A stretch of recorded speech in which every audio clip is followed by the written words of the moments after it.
ए माई हमर बियाह होई नु रे। आप सभी का हमारे चैनल में बहुत बहुत स्वागत है।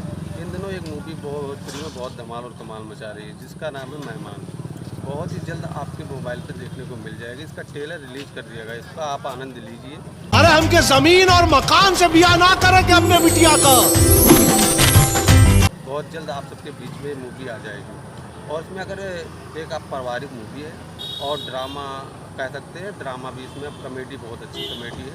और इसमें जो पर ढूंढले बनी कि रुआ देखते ना बोले विद्वान हो सोन कि कौन के झुंड में अगर बैठ जाओ तो सबके हंस बना दी। स्टार कास्ट के रूप में वो कल्लू भैया जी हैं और जो हीरोइन कास्ट के रूप में की गई हैं वो पूजा जी हैं। और बेस्ट कॉमेडियन हमारे संजय कॉमेडी भैया जानते ही है, संजय भैया को बहुत ही अच्छी कॉमेडी करते हैं।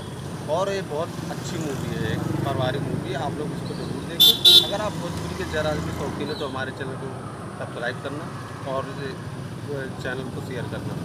और बहुत ही जल्द ऐसी आपको न्यू मूवी आपके बीच में लाता रहूँगा जो आपको इंटरटेनमेंट करती रहेंगी मूवियाँ। जय भोजपुरी।